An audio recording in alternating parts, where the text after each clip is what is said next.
agencies and security agencies in particular to nab the accused and the terrorist in this 26/11 attack will become a little easier as to interrogation will start happening very soon. What are you picking up, and at this point of time, how do you react to this Tahawwur Rana's coming back to India after the extradition, and how does it impact India's global narrative against Pakistan's terror activities?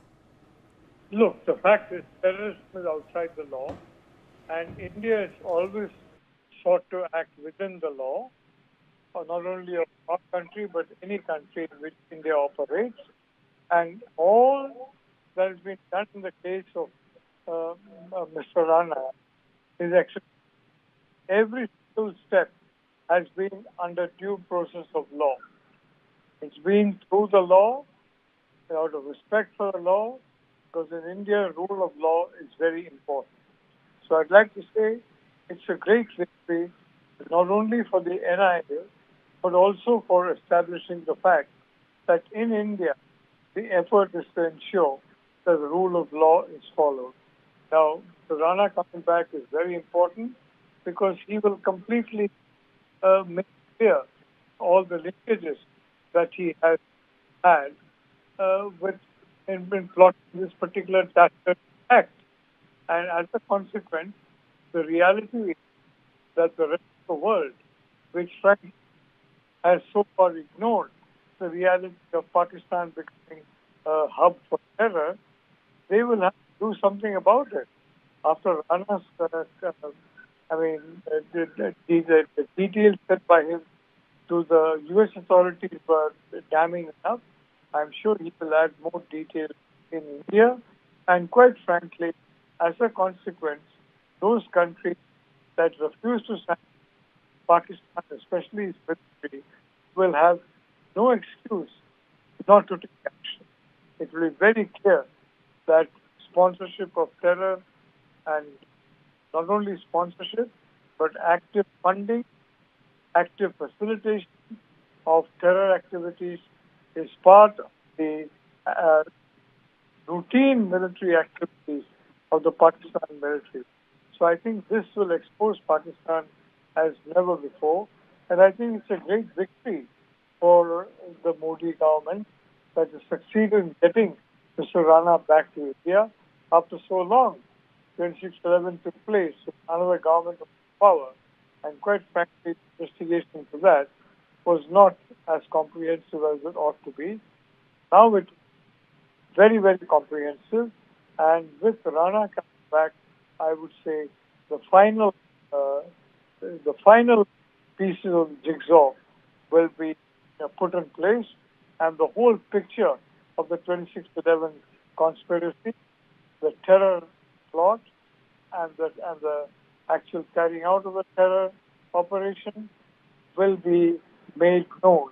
And in that context, the fact that Pakistan deliberately targeted foreigners, they especially targeted among foreigners the Jewish people, all that will become crystal clear. I mean, there's no other explanation for a Shabaz house, attack on Shabaz house.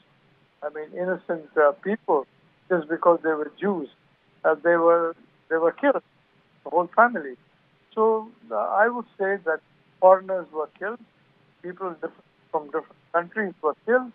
So I think this will open those parts of the world whose citizens have suffered, and those parts of the world close to countries whose citizens have suffered, no excuse but to sanction the Pakistan authority.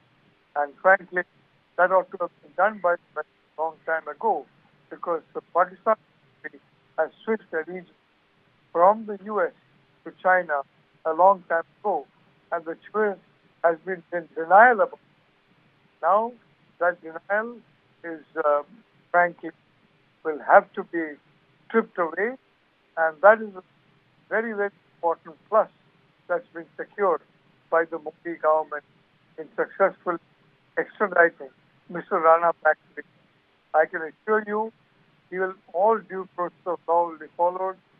He will not be subjected to any kind of quote-unquote inhuman treatment of the kind you're alleging he will be that he'll be subjected to. He'll be treated with the respect due to a human being, although I must say a very flawed human being who has been involved in the business of killing innocent human beings. But whatever it is, India will show itself to be a country that respects the law, that respects human rights, and that will become clear in the way that Tahawwur Rana is treated. And I'm very, very certain that he will basically ensure that a lot more data comes out, because now there is no benefit to him in hiding it. So I would say, quite honestly, that this is a very big victory for India, and I really congratulate all those who have worked hard under the leadership of the present government led by Prime Minister Modi. Right, Mr. Nalapat, thank you very much for being with us on the broadcast, and also at this point of time detailing about what this exactly means for India and the global reputation that India carries against Pakistan.